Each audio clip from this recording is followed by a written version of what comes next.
I'm not going to try to pronounce Michael's last name, but he just won the Legacy European Championship at Naples this weekend. And he did it with Grixis, which is not surprising because we knew Grixis is either the best deck in Standard or the second best behind Esper Legends. But I think his list is pretty interesting and does have a little bit of additional card tech and additional ways to build the mana base, for example, that are a little bit different than how I would build it and how others have built it on Arena. Now, first thing I noticed is that 25 lands 25 lands feels like it wouldn't work on Arena. I feel like on Arena you get mana screwed so often with 25 that you probably need at least 26, but I feel like it's actually pretty reasonable and a deck that has a ton of card advantage on 3. So as long as you hit your third mana, you're probably in a good spot. And with 25 lands, you should be able to hit it. Now the question is, can you hit the fourth and fifth land on curve? That's a different story. But I think 25 is probably the minimum amount of lands you want to play in Grixis. Like, I would definitely not go below that. I would probably play more just to be a little bit more consistent. But in the end, for a tournament setting, having more spells could definitely be beneficial if you're confident that you can hit your lands. And I don't really play paper, but I've heard that it's easier to hit your land drops on paper than on Arena. But hey, that might be a superstition. Who knows? Either way, let's take a look at the list. I think there are a lot of things I really like about this list. Number one is 4 cut down, which is something that other players that I've seen in top 8. I think I saw another list of Grixis, and it was not running 4 cut down. Also 4 go for throat. So basically you're just running like all the really good spot removal, like full set of them, a full set of the really good spot removal. So you got 4 cut downs, 4 go for throat, which is going to serve you extremely well against Esper Legends, which is really present in top 8.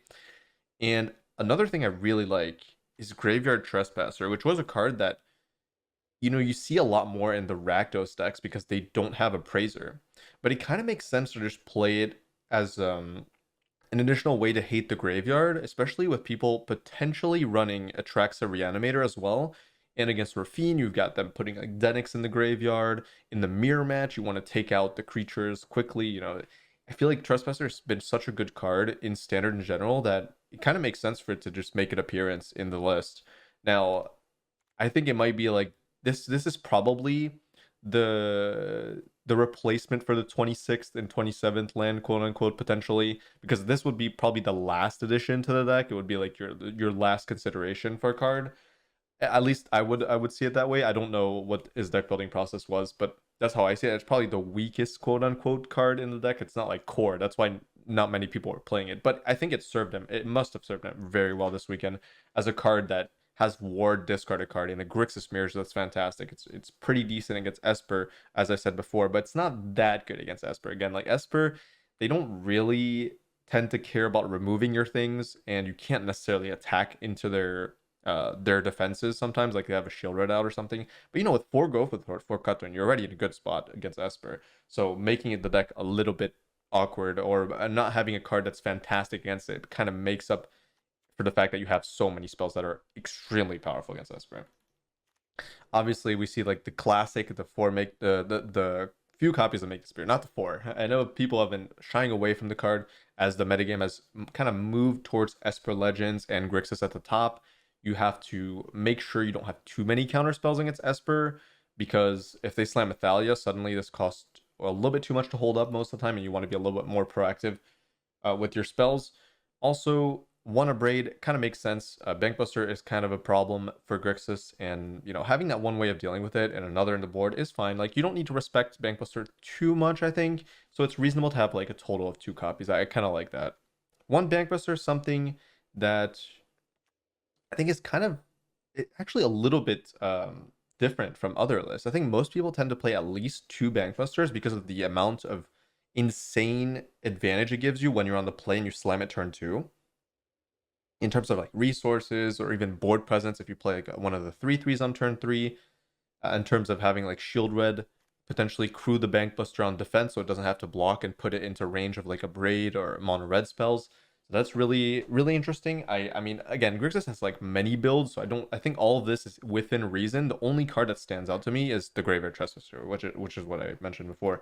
Other than that, the list is relatively standard, except for like the amount of copies of each card in the list. Like, the cards are definitely core cards, in the list. So we see the 4 Invoke, the classic, and we see the Grixis command, which I think he mentioned that this did a lot of work for him, and I wouldn't be surprised. I would not be surprised. I think Grixis command has been proven to be a good card in standard.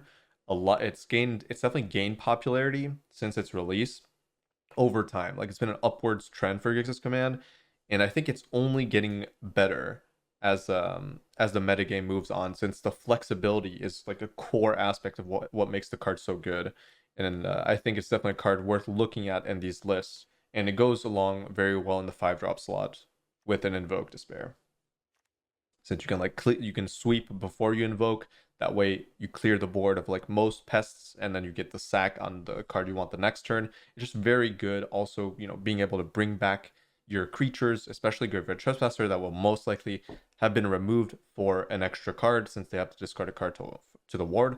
That's really good. But other than that, pretty straightforward. Again, the two things that stood out to me, actually, I forgot about the mana. The 25 lands and the Trespasser are mainly, I think, the biggest difference between this list and other lists that you might see on the ladder or in this tournament even. I haven't checked the other lists really, but I'm pretty sure most people should be playing 26 lands. Oh, also another thing that's really interesting is the lack of channel lands for other colors. Now, blue, I kind of understand. You don't really want blue when you're running a Blood Tide Harvester, but I think some people would just trade the swamp for the Taken. Oh, I forgot.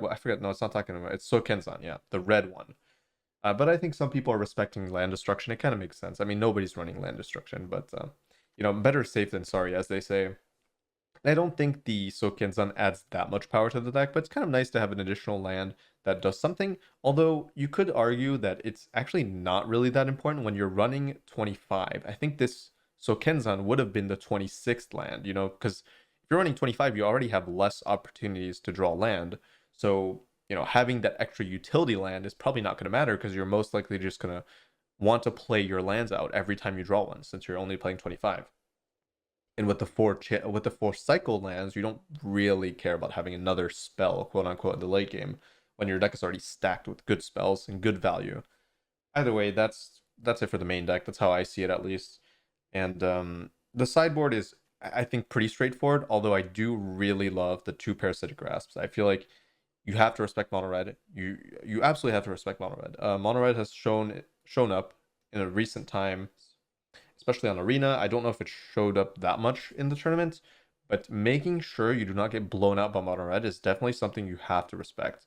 And having 2 Parasitic Grasp there shows some level-headedness. It shows that it was definitely ready for a matchup that is traditionally good for Mono Red, at least from what I've heard from Mono Red players. And, you know, I've been on the Grixis side. I wouldn't say it's not great of a matchup, but it's definitely difficult depending on the amount of shield reds you have. But to be fair, with Graveyard Trespasser, fantastic spell against Mono Red. You can tell Michael's really ready for Mono Red, and I really respect that. I feel like that, I don't know if he faced Mono Red, but if he did, he must have had a much better time than other Grixis players, potentially. We see 3 Duress, which is kind of a classic. So a lot of interaction for the mirror match. We see the 3 Duress with the stroke, stroke, negate, negate. And really a lot of spell interaction. So he was definitely ready for like more controlling decks, the mirror match, and you know, maybe like mono white and stuff like that, which is traditionally kind of a difficult matchup for Grixis. And yeah, that's good. You see a lot of like good tech cards for the matchups that he was predicting potentially would be in the tournament. So that's really good. This shows a lot of like a lot of thinking about a lot of premeditated decisions. Unlicensed Hearse is like an obvious card we've already seen. That second Grixis command, why not? The card is fantastic. And obviously 2 more Brotherhood's End, so even more ready for like the more aggressive decks. Like really respecting both sides of the table here. We have the more controlling decks that are taken care of with the negates, the counter magic in general, and the duresses. And we have the more aggressive decks that are taken care of with the Parasitic Grasp that will deal 3 and gain 3 against a human for 2, or you can cleave it for 1 black and black, and it will deal 3 to any creature, and you gain 3. So a lot of respect towards aggro decks, and that probably served him well. This looks like a really perfect sideboard to me. I would not want anything else in the sideboard other than maybe a Bankbuster. But I think, honestly, it's so weird. People are so locked into the idea of Bankbuster that not playing it sounds like something that deviates from what is potentially optimal, but it seemed to have worked really well for him. I do think Bankbuster is like a key card in certain matchups, but overall, if you hit like Mono Red, you don't want it. If you hit Esper Legends, you don't necessarily want it. So those two things, you don't necessarily want it. The only matchup where you might want a Reckoner Bankbuster is in the mirror match, and usually those matchups, if you're on the play and you slam a Bankbuster, in a really good spot if they don't have a Braid. So it's only in the mirror match where you would potentially want the Reckoner Bankbuster. But honestly, this sideboard is really stacked. So I don't know. I would probably end up playing another Bankbuster instead of like one of these counter spells, probably, because that's a lot of interaction with the make disappears as well.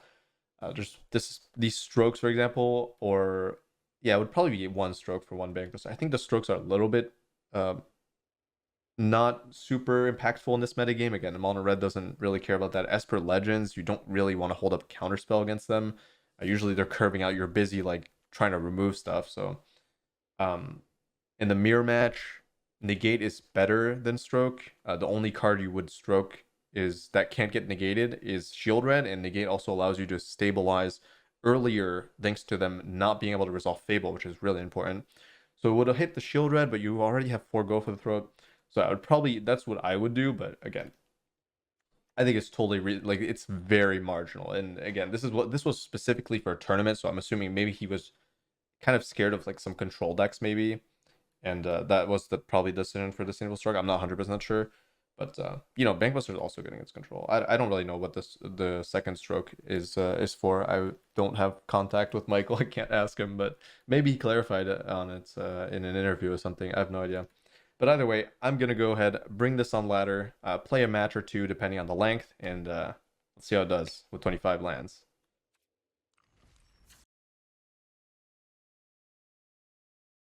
All right, we have 2 lands, which is something I will keep, with the one of Bankbuster already in hand. Now, this is why I tend to like playing more lands, because Grixis as a deck really wants to curve out. Okay, well, we hit anyways, so... No 2-drop, no 1-drop for Esper. The problem is we're on the draw, and I don't have blue. There's Wedding Announcement. That could be a troublesome card to deal with. Okay, we're hitting our land, so maybe 25 is the truth after all. Yeah, definitely a problem hitting a Wedding Announcement deck. This was probably the list from the tournament, if I had to guess. Not having blue on 2 definitely hurt me, but... there's not much, I don't think mulliganing this hand made sense, having a Fable that was pretty likely to come down. Oh, this is where I'd really want a Brotherhood's End or something. Corpse Appraiser, not very useful in this position. I think I'm just going to discard the quote-unquote unplayable spells here. Oof, that's a tough one, huh? Well, I'm probably going to end up playing Fable and cut down on the Might, because this card could be problematic for sure. I don't really want to play Shield Red into this kind of board. If they have a removal spell, could get blown out, although I would have a Bankbuster up. Yeah. Killing this now kind of makes sense. I don't want them to potentially have the opportunity to sneak past my Goblin Shaman, which I think they might take. They might have took that. Yeah, Raffine, sure. I can't really interact with that anyways, since it has the ward. It's not a huge deal. They have to discard a spell here for me to be forced to block. Okay. I will block because the stats on this will grow. Denic. Alright, so they have 1 spell left. If it's a removal spell, we're in trouble. If it's not a removal spell, we're fine. Problem is Corpse Appraiser is useless now, and I'm not finding lands, which is kind of a problem here. And I still can't find land. This is where you really want more lands than 25. I'm pretty deep. I'm stuck on 4, although I do have Shield Red, and hopefully that does carry me to victory here. They have one too. Yeah. And now the Wedding Announcement really proving to be super effective here. They're trading off Denic. That's interesting. They have to hit 2 spells here, and it's risky. They only have 1 card in hand left, so you can't hit it. I get a free block on it. Yep. Okay. So good thing is the shield reds even themselves out.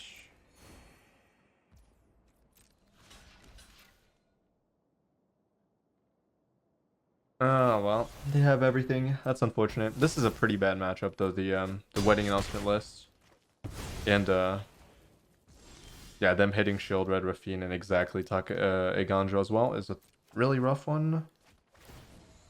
Okay, I get to take... this is not going to end well for me.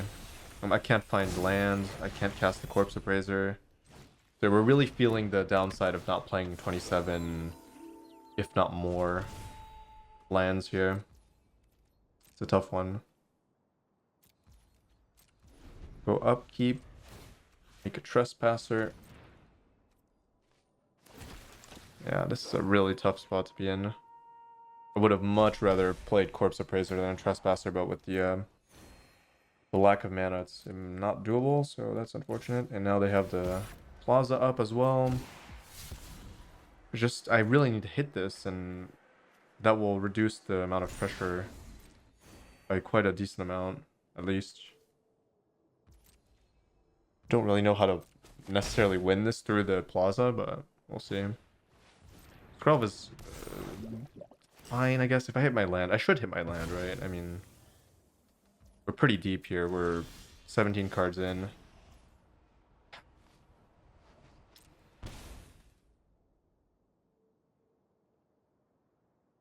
Yeah, that's not good.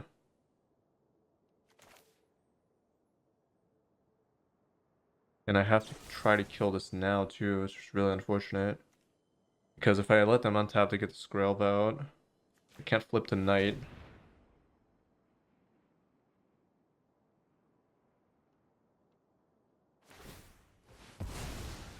Plaza making a difference. Wedding announcement against Grixis is just fantastic.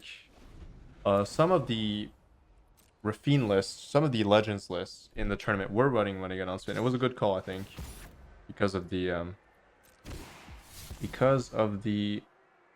Grixis decks. Oh, they discarded Plaza. Okay, that's really interesting because that must be a really good card then. Oh, just another Plaza, of course. Of course.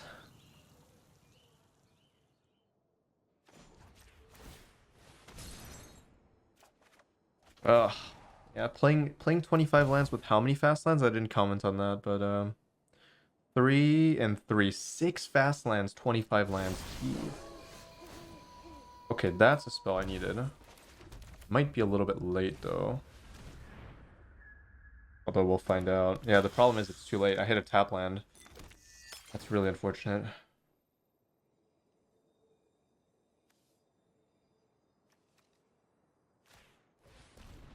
The tap land does not allow me to get through the Rafine as well.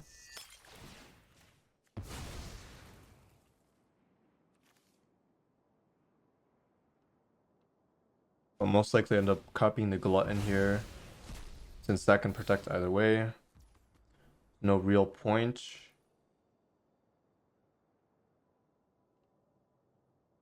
Question is, do I copy it now so I can get the swing in as well, which would gain me a little bit more life, but it would remove a blocker, which is not great.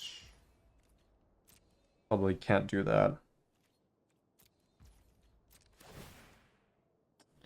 This would have been a manageable position without the other Plaza as well, so they drew really well. And also, if that was untapped, I would have been a better spot to... At least this Graveyard Trespasser is doing a lot of work here. And I can lower the stats of most things as well, thanks to the Invoke. Although, Invoke against Shield Red, not very useful. I can potentially find something thanks to this as well, though. Ah, yeah, they're going for the full stacked Rafine. That makes sense. It's a tough one. That's a tough one. But, yeah, they would lose a lot from this as well. Okay, so they're giving protection from black, potentially. That would be a good situation for me. I do think this matchup is good for me, although the wedding announcement does set me back quite a bit, but you kind of think you were able to see this game, how it went so poorly from the get-go, starting from the wedding announcement. They had actually everything perfectly lined up with the Aganjo on my shield red, with the Denic, their shield red to compensate for mine, multiple Denics being drawn to put one other one in the graveyard as well. Very unfortunate situation overall.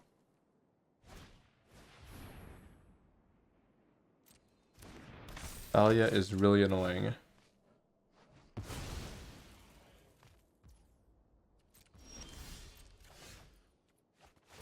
Now that is not good. Never mind. I was gonna say that's really good, but it also wipes my entire board, so yeah. Not great, especially with Thalia being annoying as heck. I think this is probably a loss, because I can protect that. No, I can kill that, and then they protect... Well, let's see. I gotta start off with this anyways.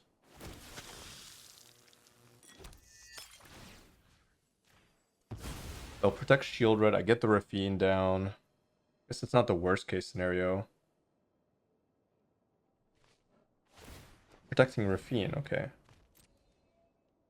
That is interesting. That is very interesting. I think that's a mistake.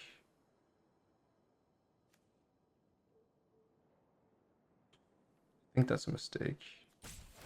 Because I'm gonna use up all my blood tides here, I think. Well, this gotta go.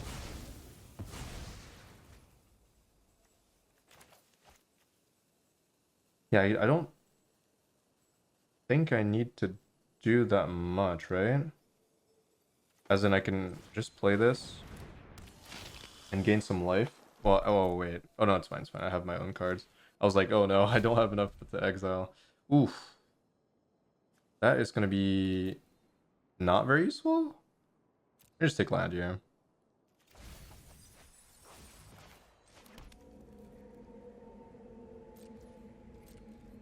Can go in with this, gain some life back. This might be an interesting game. After quite a big stumble on my side. Kind of proves how interesting this matchup is. I wonder if I just play it safe and I just nuke one of these from orbit.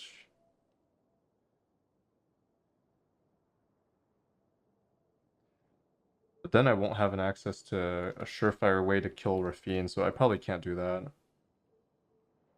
Yeah. Unfortunately. They hit perfectly, they can win here, but I don't think that's a winning play. They have to hit 3. They have to hit +3 here. Which I don't think it's too likely, but we'll see.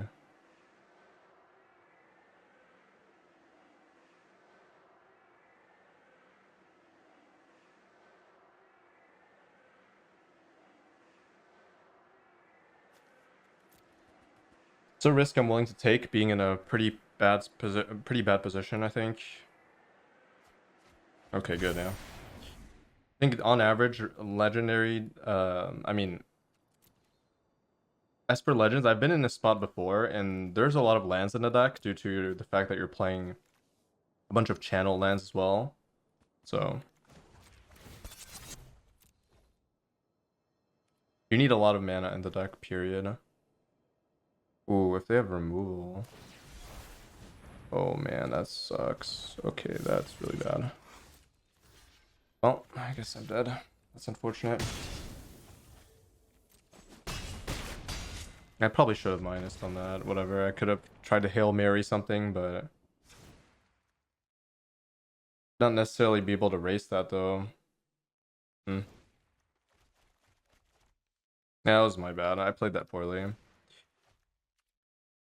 I could have also just chose to block with the Harvester as well. It's okay. It was a rough game, but I should have probably been able to buy myself one more turn, although I'm not sure if that would have necessarily done that much. Facing down the Rafine.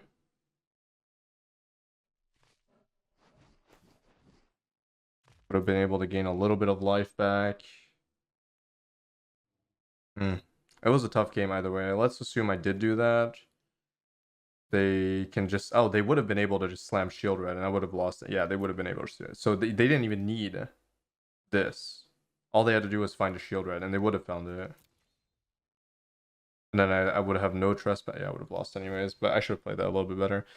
Okay, either way, let's refocus. That was just not a very good game for us. Not much to do really in this matchup. I do think Brotherhood's End is pretty decent, especially against the Wedding Announcement version. So I'll probably play 2 of those. I don't know about Trespasser. Again, it was good there. I feel like in most situations, it's just not a good attacker into Wedding Announcement. It's not a very good blocker either. Probably the card I would choose to part ways with. Triple Brotherhood's End. I haven't seen much. Adeline. Adeline's kind of annoying. But yeah, this is probably as good as it gets here. Parasitic Grasp, not bad, but not great either. Has like 2 targets, I think. Thalia and Denic. Don't think that's very good.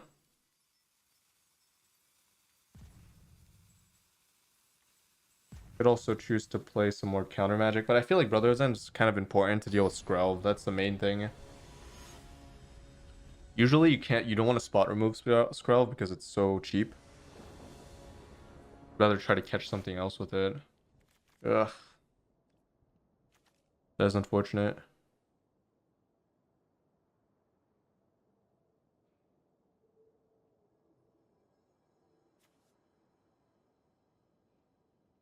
Uh, 25 lands, 2, keeping a 2-lander is probably not going to work out for me.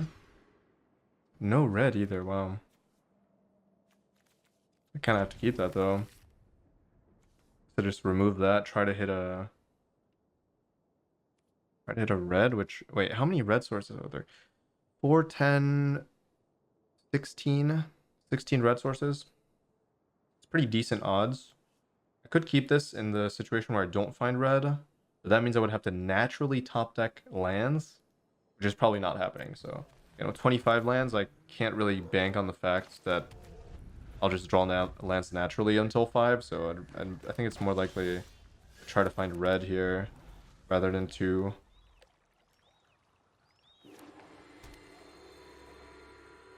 This is going to be tough.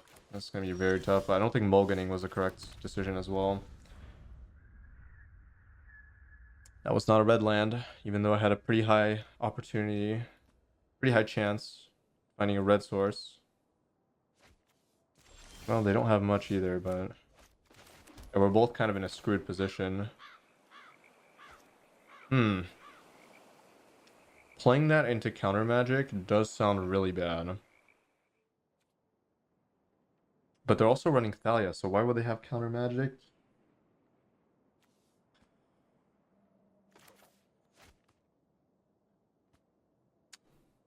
That's a tough spot. If I play it and they don't have counter magic, I probably win.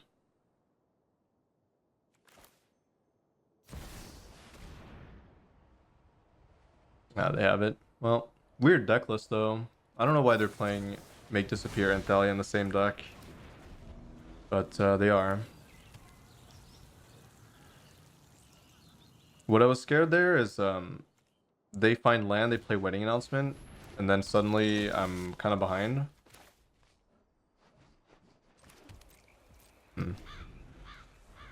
This is why it's harder to run something like this. It's hard to predict what people on ladder are playing because that's not a very common thing to have Make Disappear and Thalia in the same list, but they did.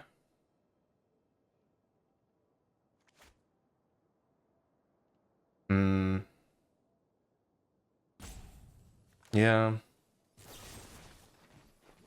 Guess at this point I need to find red anyways. It's kind of unfortunate I found another blue-black. Would have been better off with the invoke, but yeah. Found it finally. A little bit late though. Possibly too late. We'll find out. We will find out. That's a decent draw on this spot.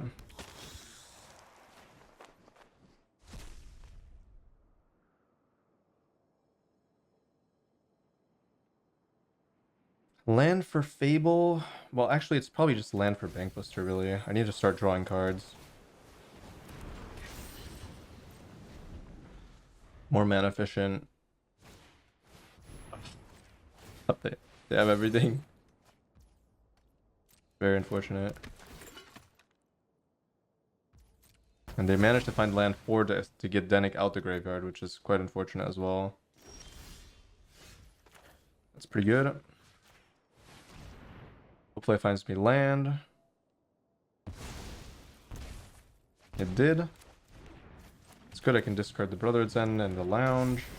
And we're on our way towards Appraiser plus Kikijiki. That's gonna be pretty good. They're using a removal spell. They boarded in Cut Down, that's surprising.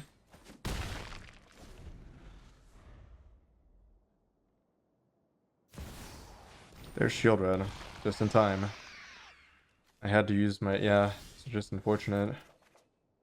Had to use most of my removal already. Oh, Command, okay. Command is a beautiful card. This is why you play Command, I guess. I see the light. No, I already knew Command was good against Rafine. And this just proves it even more. Now I have Shield Red back. Do I play land? Probably not. We have enough mana. Harvester Fable. This is one of the main weaknesses of Legends. Is very difficult to deal with the resolved Kikijiki. So I'll probably not choose to discard. I'll discard this, but I'll keep this.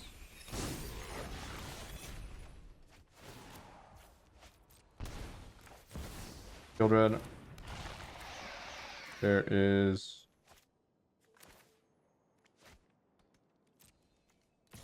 I will attack with this, because I don't think they want to block. Yep. Means I can get this down. And I think we're in a good spot.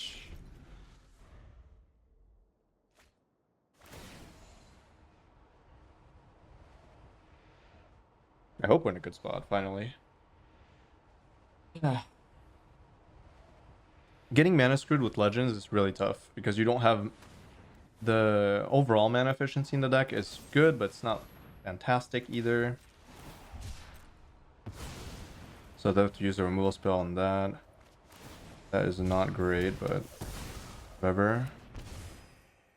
They can't really attack either. So they found this off the top, huh? That means they don't have another removal spell. Pretty good situation. Oh, they have a duplicate. Okay. So they want to play 4-drop here, or they want to hold up Plaza?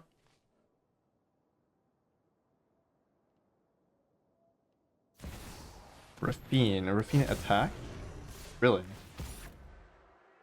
I guess they do draw a card.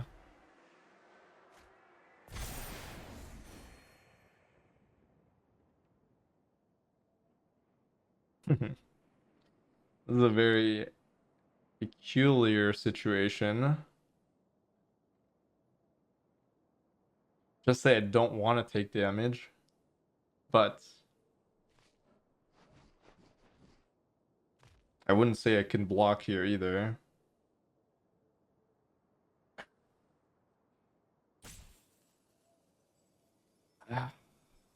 Problem is, if they found Cut Down, I will lose the game either way. So I guess I just take it.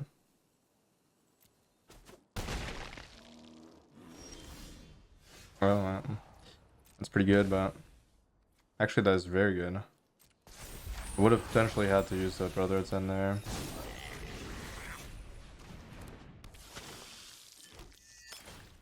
Okay, now we're very stable. Now we're very stable.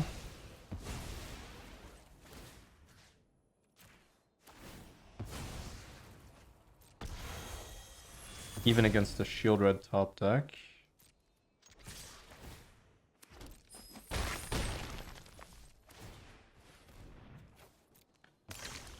Trying to find...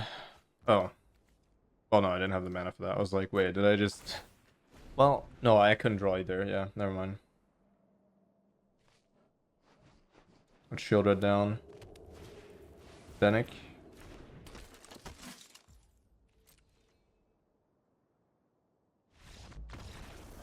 That was a rough game. That was a rough one. I don't know if I was supposed to take that double block or not. I'm trying to think, because that double block...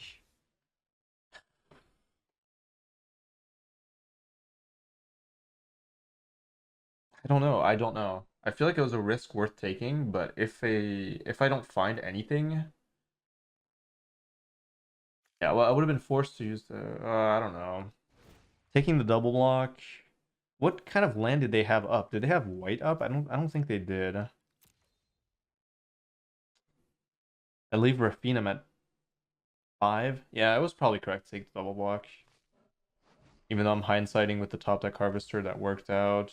It would have worked either way. If I don't find it, I would have been forced to wipe my entire board as well. I don't know. That was probably worth taking double block, even though I can't remember what color the land was. I think that was the main issue. I think I was like subconsciously too scared of them blowing me out there, but okay. Other than we've seen this, we've seen this, seen a lot of interaction. We've seen Denek, which is kind of a classic. Hearst does seem to be a little bit better thanks to the 3/1s. So probably gonna end up playing that. Probably better than Trespasser, since it acts as a really good blocker as well. And I will probably end up cutting a few copies of Invoke, actually, because I feel like Invoke, most of the time, it is just way too slow, especially if they're playing counter magic. And instead, I will be playing another one of these, and possibly it's a stroke, possibly. No. Maybe I do play 3. Or I play a Trespasser, either way. I'll try 1 Trespasser. Any amount of exile is probably good.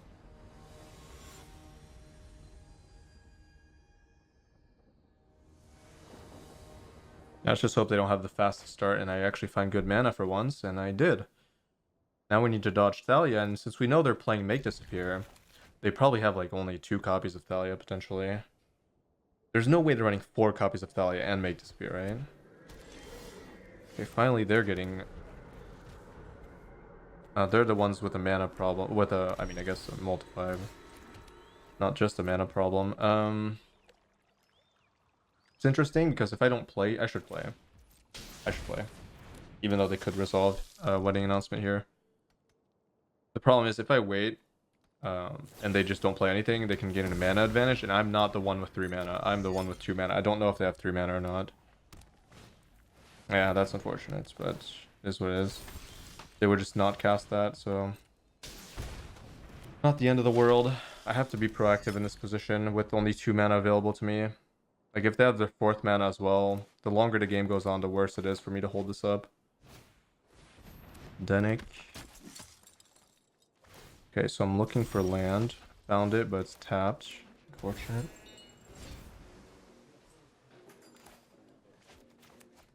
Let's hold up counter magic, I guess.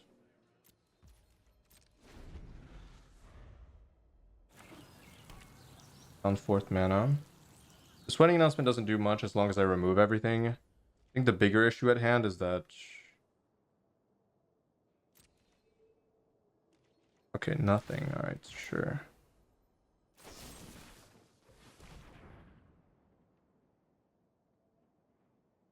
I don't think they want to sack a land here. But they might. Be good for me, though. Sure. I have the kill on that anyways. With the Harvester. Land is decent. comes Appraiser. Try to find like a cut down of some kind or something. That's good. That's why I have 3 of those. It's also one of the reasons I was like kind of okay with the wedding resolving. And if they didn't have wedding, I would have gotten rewarded super heavily. Since they did have wedding, it does give them a small opportunity to maybe climb their way back here. Fennec is a little bit annoying. Not having land, another major downside of 25 lands. If I had 5 mana here, 3 and then 2 would be, or I mean 3 and 2, or like any combination, like 3 this and this, like anything would be a lot better than just playing Shield Red, I think, into them not having a 3-drop, definitely having a removal spell in hand, I would say. What I could do is also just kill that. Then I would have no opportunity to play this. Okay, I have to play this. Problem is, if I start using my cheap spells, the longer the game goes on, the more awkward this becomes to cast. So it's not something I realistically have a choice when it comes to this situation. Now it's on the board though, so that's one of the perks of being proactive, is now that's on the board, now I have the reactive spell to hold up. But we're still at a mana impasse. I need 3 and 2 to be able to hold this up consistently.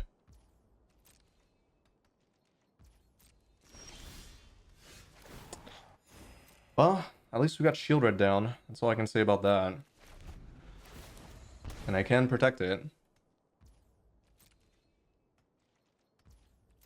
And I will protect it till the end of time. Until I find a land. Yeah, but Grixis is a deck that strives off of mana efficiency. I will definitely sack this.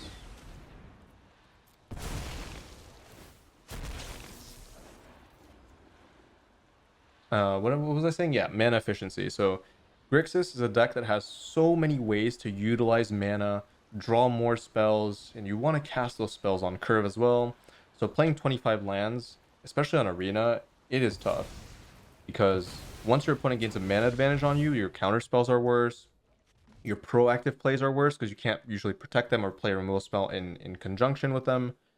It just puts you in a way worse position. And then combine that with the fast lands is that even if you do draw a land, you're still like kind of stumbled for a turn. It's a really tough position to be in. It's a really tough position to be in. To not have access to the full potential of your hand. That is okay. Honestly, yeah, that's fine. You have the Brothers then. And it's going to come in pretty clutch here.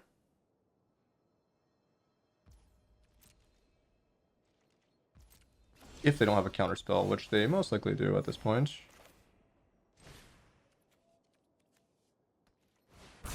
Oh, they don't. Okay. Well, that's cool.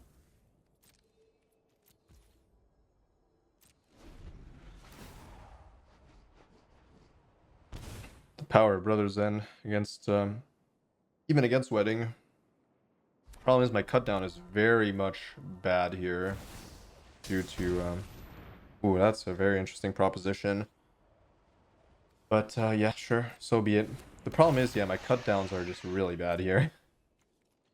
Thanks to the power of Wedding Announcement. And my Corpse Appraisers are also bricked, which is fantastic. Exactly what I want here. I think I'll leave the blood token. No, maybe I should try to dig a little bit further here. That is not useful right now, but that is. I don't think they had a counter spell last turn, so let's hope not. I doubt they do, but who knows. It would have had to be a top deck as well. Definitely playing that. And I will attack, so it forces the block.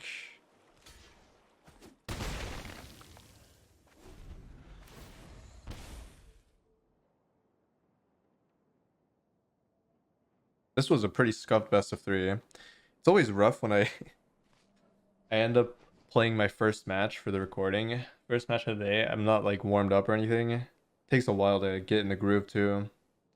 But at least we kind of saw, like, I think I pointed out which plays I shouldn't have made, which plays I did make that were good. So in the end, it should still be informative. You know, I didn't pilot it the best possible way. The power of Grixis was felt in this game, I think, even though, well, actually, the power of both decks, was felt there. We saw the wedding announcement really being impactful in both games that it was drawn and played on 3, and we saw the Grixis command being super impactful. The overall nature of Grixis being really good and consistent. I do think this deck needs a little bit more lands for Arena, at least 26. I would go to 27, 28, but that's just my playstyle. I do think at least 26 is probably the most reasonable thing to do. Gotta make sure you hit your lands, consistency over everything. And yeah, I'm gonna leave you with that. I hope you enjoyed this vid, and I'll see you in the next one. If you enjoy my content and would like to help me keep making it, consider joining my Patreon, where you'll gain access to a bunch of bonus videos, written sideboard guides, metagame tier lists, so for standard best of 3, for example, ranking all the decks, some game theory guides, as well as deck building guides, and other services depending on the tier, of course. Thank you to all the lovely patrons that are already subscribed, and I hope you all enjoyed the video, and I will see you all in the next one.